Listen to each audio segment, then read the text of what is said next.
Christine Dubé était une jeune maman de 30 ans vivant entourée de sa famille. En 2002, elle avait un but en tête, c'était de s'acheter une maison où elle pourrait s'épanouir avec sa fille et son mari. Malheureusement, ce qu'elle ne savait pas, c'est qu'un homme ayant d'horribles intentions à son égard l'avait repérée et concoctait un plan pour pouvoir s'en prendre à elle. Pour tout savoir sur la triste et mystérieuse histoire de Christine Dubé, lançons-nous maintenant dans la vidéo.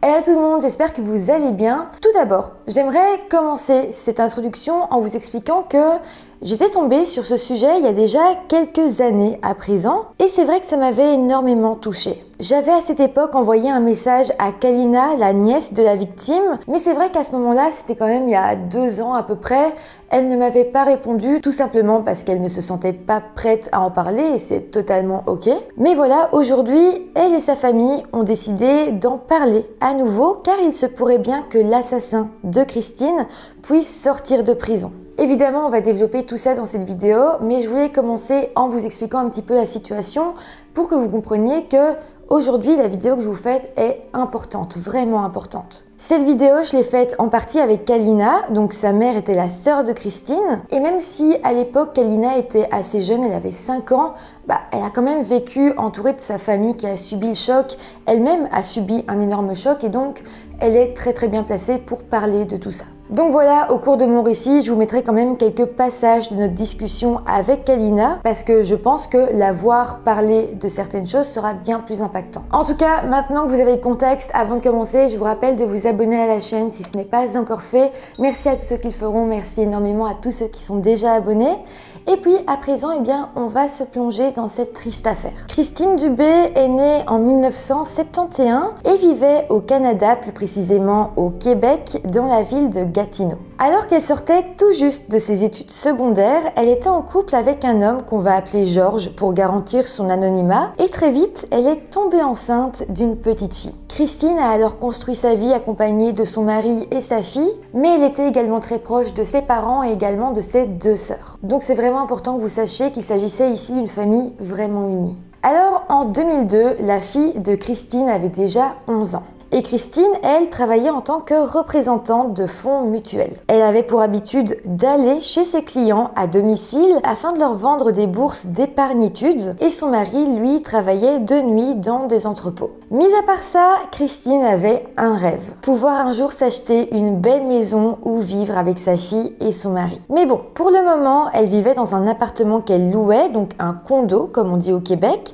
qui se situait sur la rue de Grondines à Gatineau. Alors j'ai demandé à Kalina de me décrire un maximum sa tante, de ce qu'elle se rappelait et voici ce qu'elle m'a dit. Puis ma tante c'était quelqu'un de super drôle, comique, c'est la personne qui faisait tout le temps des blagues au monde. Mettons les gens y allaient à la salle de bain puis c'était la première personne qui allait mettre ses doigts en dessous de la porte puis dire « je te vois », genre de choses là. C'était quelqu'un qui aimait beaucoup la famille puis qui était patiente. C'est quelqu'un aussi qui, tu sais, elle voulait avoir tout super rapidement. Son but, c'était d'avoir une maison avec sa famille, sa fille, puis comme de vraiment d'aider tout le monde. Elle était tout le temps là quand quelqu'un avait besoin d'elle. Mettons que ma mère, si elle avait un problème, mettons, avec mon frère, c'était la première personne à qui elle allait appeler, c'était sa sœur. Puis c'est la première personne qui allait être là. À présent, maintenant qu'on connaît un petit peu mieux Christine, on va se plonger dans la journée fatidique du 17 août 2002. À ce moment-là, Christine avait donc 30 ans et comme je vous l'ai dit, sa fille en avait 11. D'ailleurs, ce jour-là, sa fille n'était pas là, elle se trouvait chez des amis. En tout cas, ce samedi matin-là, Christine s'est levée tôt car elle devait se rendre au domicile d'un nouveau client. Alors, première chose très importante à noter, c'est que en temps normal, Christine ne se rendait jamais seule chez un client pour sa propre sécurité et encore moins s'il s'agissait d'un homme. Ce jour-là, le client qu'elle devait aller voir était justement un homme et elle avait prévu d'y aller avec l'un de ses stagiaires. Mais voilà, juste avant de partir, son stagiaire lui a annoncé qu'il était malade et qu'il ne pourrait donc pas l'accompagner. Christine y est donc allée seule, malheureusement sans savoir ce qui allait lui arriver. D'ailleurs, après ce rendez-vous, Christine ne rentrera plus jamais à la maison. En fait, la première personne qui va se rendre compte de l'absence de Christine sera sa fille. Comme je vous l'ai dit, ce jour-là, elle était chez des amis et vers 17h, elle a commencé à se dire que c'était bizarre que sa mère ne soit pas encore venue la rechercher. Elle a alors demandé aux parents de son amie si elle pouvait appeler sa maman. Elle l'a appelée à plusieurs reprises sur son téléphone, mais elle n'a jamais décroché. Au final, à 23h30, elle a décidé d'appeler ses grands-parents maternels parce que clairement, il y avait un problème. Et là, évidemment, ses grands-parents vont se dire que effectivement, la situation était étrange. Ils ont alors décidé d'appeler Georges, le mari de Christine, qui se trouvait au travail, afin de lui demander s'il savait où elle se trouvait. Mais bon, lui non plus n'en avait pas la moindre idée. Au final, Georges, qui était quand même très inquiet, a décidé de quitter son travail et s'est immédiatement rendu au commissariat de police afin de signaler la disparition de sa femme. Là encore, c'est vraiment triste, mais les policiers lui ont simplement répondu qu'ils ne pouvaient rien faire tant que Christine n'était pas portée disparue depuis au moins 48 heures. Alors, c'est une erreur très grave que la police a commise. Je le dis et je le redis dans mes vidéos, mais les premières heures après une disparition sont toujours les plus importantes. Que la police décide de ne pas agir dans cette situation, c'était une décision totalement inconsciente. En tout cas, après être sorti du commissariat, Georges est immédiatement rentré à la maison et il a décidé de consulter l'agenda que tenait Christine afin de savoir chez quel client elle s'était rendue ce jour-là. Il a alors pu voir le nom de ce client, un certain Stéphane Mongeon, qui habitait lui aussi à Gatineau sur la rue Fournière. Georges est alors allé sur place, il a sonné à la porte de la maison et il s'est retrouvé face à Stéphane.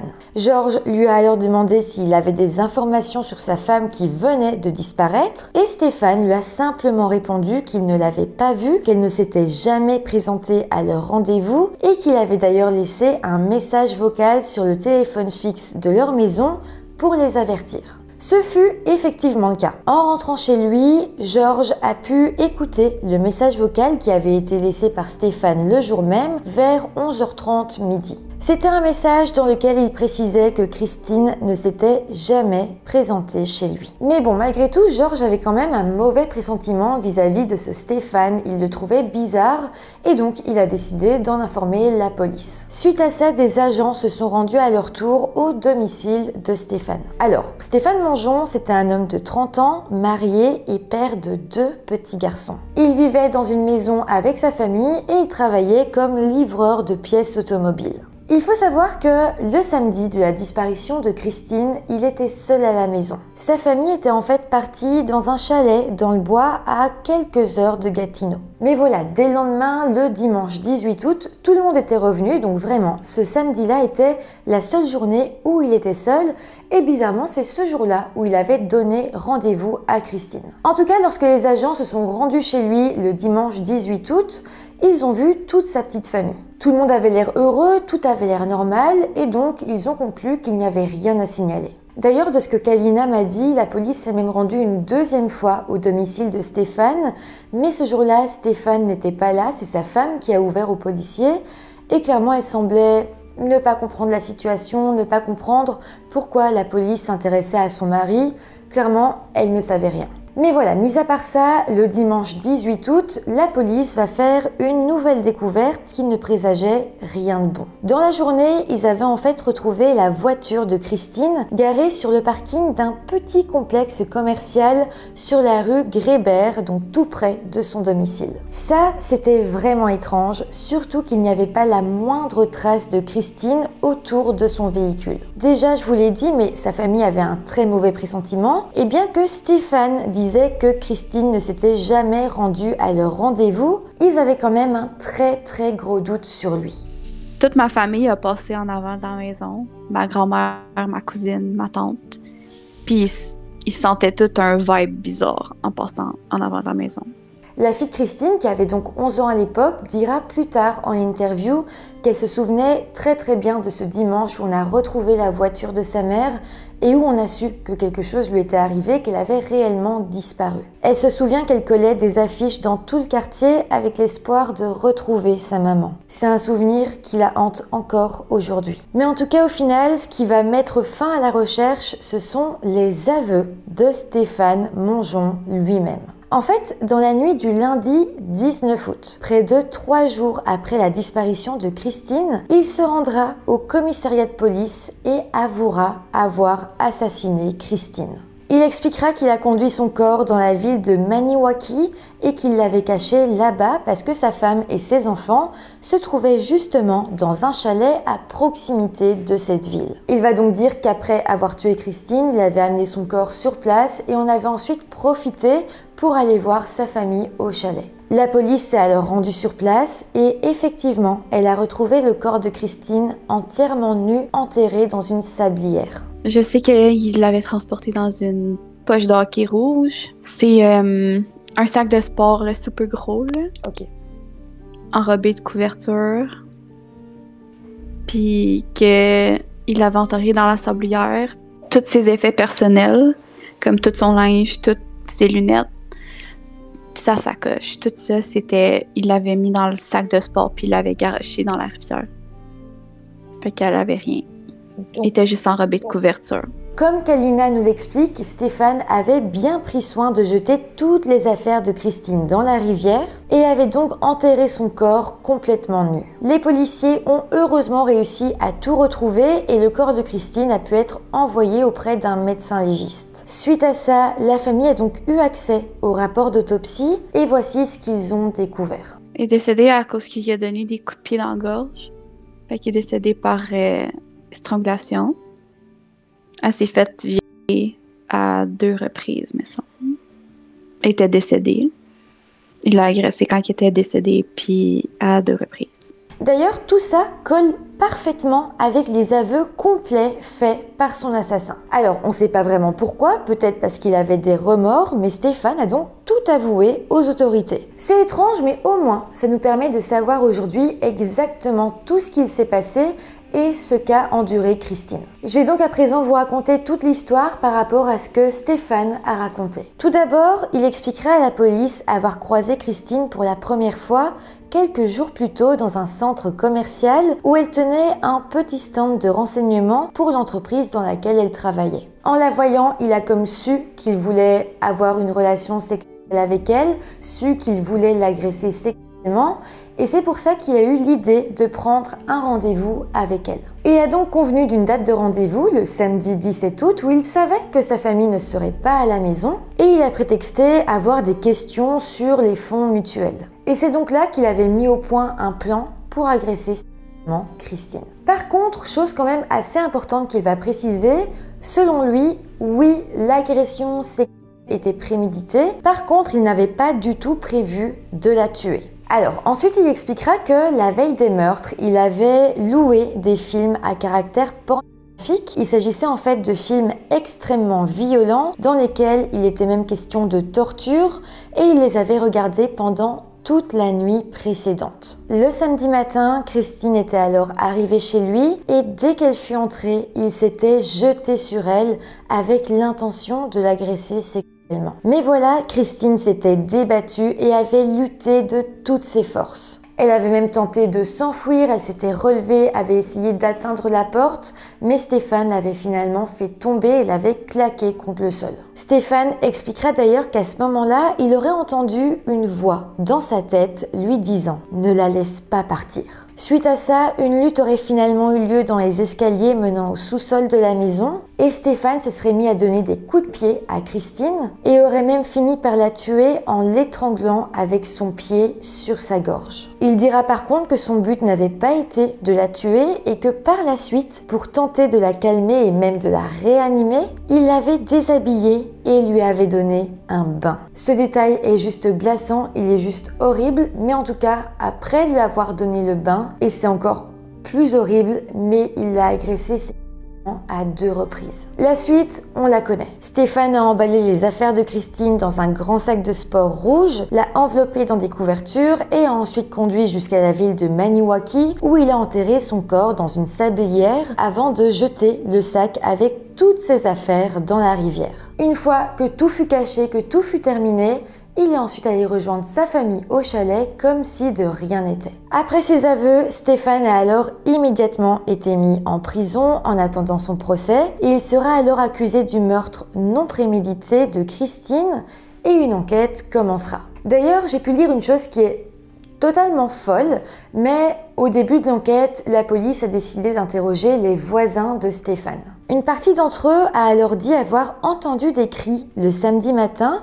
donc le jour du meurtre, mais ne pas s'être inquiétés parce qu'ils avaient l'habitude d'entendre Stéphane et sa petite amie se disputer presque chaque jour en criant de plus en plus fort. Donc, ils ont entendu le meurtre, ils ont entendu Christine crier à l'aide, mais ils n'ont rien fait par habitude d'entendre des cris. Après, c'est vrai qu'à leur défense, c'est difficile d'imaginer ce qui pouvait réellement être en train de se passer. D'ailleurs, il y a quelques années, quand j'avais commencé à m'interroger sur ce cas, sur cette histoire, un abonné était venu vers moi et il m'avait dit que petit, il connaissait Stéphane et qu'il n'aurait jamais pu croire qu'il était capable d'une chose pareille. En fait, mon abonné m'a confié que quand il était petit, quand il était enfant, il allait souvent se baigner dans la piscine de Stéphane et il jouait même avec ses fils qui étaient un peu plus jeunes que lui. Et c'est vrai que pour lui, Stéphane avait toujours été un homme gentil.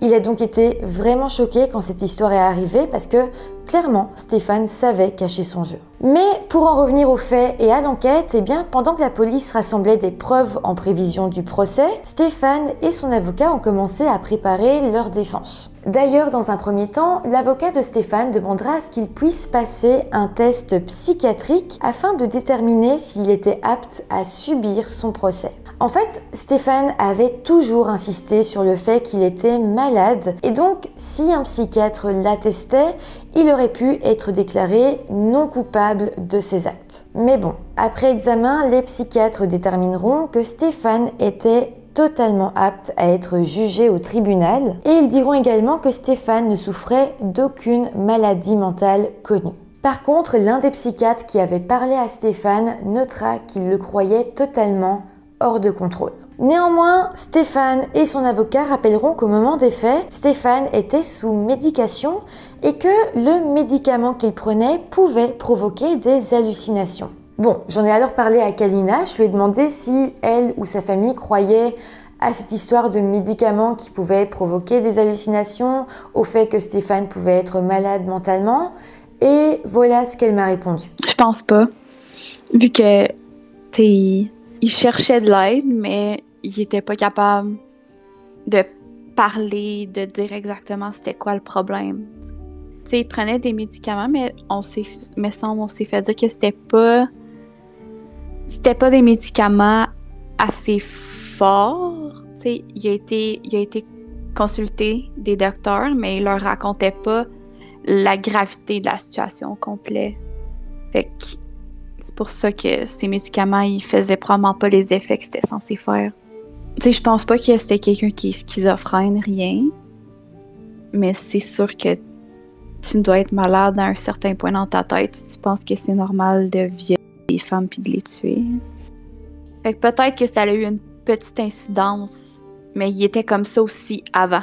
Donc, en somme, avant le drame, Stéphane n'a jamais parlé réellement à ses psychologues de tout ce qu'il ressentait. Oui, il avait, semble-t-il, cherché de l'aide, mais il avait reçu que peu de médication et cette médication n'aurait donc pas réellement pu lui provoquer des hallucinations. De plus, je précise que les psychiatres ne l'ont pas diagnostiqué schizophrène, donc rien ne prouve qu'il avait réellement une voix dans sa tête. Je précise quand même que je ne dis pas qu'il n'avait pas de voix dans sa tête, je dis juste qu'il n'y a pas de preuve qu'il en avait une. Bon, sinon le mercredi 28 août 2002, Christine a alors été incinérée. Et dites-vous bien que plus de 300 amis, familles et proches de Christine se sont rendus sur place pour lui rendre un dernier hommage. Et quelques mois plus tard, en 2003, le procès s'est enfin ouvert. Là, Stéphane Mongeon a alors plaidé non coupable de meurtre. Il s'est alors défendu devant un jury composé de 6 femmes et 6 hommes. Donc comme prévu, sa défense reposait sur le fait qu'il n'était pas lui-même et qu'il avait tué Christine dans un état de démence. Il dira qu'il avait eu des hallucinations et expliquera même que c'est le démon lui-même qui l'avait poussé à commettre son geste. J'ai demandé à Kalina comment se comportait Stéphane lors de son procès et voilà ce qu'elle m'a dit. Mon grand-père, il le regardait dans les yeux puis il essayait de voir si jamais cette personne allait se sentir coupable puis il n'a jamais eu aucune réaction. C'était quelqu'un qui était super froid puis il avait pas l'air de regretter son geste à aucune reprise. En tout cas, après le procès, le jury délibérera pendant 7 heures avant de rendre son verdict. J'ai pu lire que pendant l'attente du prononcé, Stéphane était vraiment stressé. Il tapait du pied, il se mordait les lèvres et je pense que c'est le seul moment où il a semblé montrer une émotion. C'est le seul moment où il a réellement été stressé. Et puis finalement, il sera reconnu coupable de meurtre sans préméditation et suite à ça, il sera condamné à une peine de prison à perpétuité sans possibilité de libération avant 25 ans. Par contre, lorsque Stéphane va entendre la peine, eh bien, il n'aura pas une grande réaction. Mais en tout cas, aujourd'hui, nous sommes en 2024. Et ça fait seulement 22 ans que Stéphane a été jugé coupable et pourtant, il se pourrait bien qu'il soit déjà éligible à certaines sorties de prison. Alors, il ne s'agit pas encore de libération conditionnelle,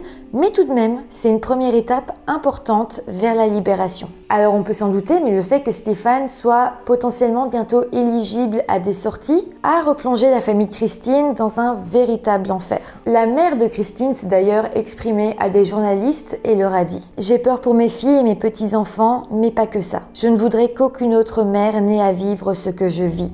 C'est trop à gérer. C'est inconcevable qu'un humain ait pu commettre un meurtre aussi crapuleux. » Le pire dans tout ça, c'est que Stéphane a demandé au juge de pouvoir se balader dans la ville de Gatineau lors de ses premières sorties si elles sont autorisées. Et Gatineau, c'est l'endroit où vivent les proches de Christine. Et donc, on peut s'en douter, mais ils peuvent tout simplement pas concevoir la possibilité de le croiser, que ce soit dans la rue ou même lorsqu'ils vont faire leurs courses. Ce qui est réellement atroce, c'est que la famille et les proches de Christine essayent de lutter contre la sortie de son meurtrier, mais ils ont également très peur pour leur propre sécurité. J'ai même lu dans un article de journal qu'ils tenaient à ne pas être identifiés afin de faire leur maximum pour éviter que Stéphane puisse les retrouver à sa sortie parce qu'ils savent de quoi il est capable et à quel point il peut être dangereux. D'ailleurs, je vous en avais pas encore parlé, mais Stéphane Mongeon n'en était pas du tout à son coup d'essai lorsqu'il s'en est pris à Christine. Il avait en fait confessé avoir déjà commis certaines choses avant même de s'en prendre à elle. Bon, préparez-vous parce que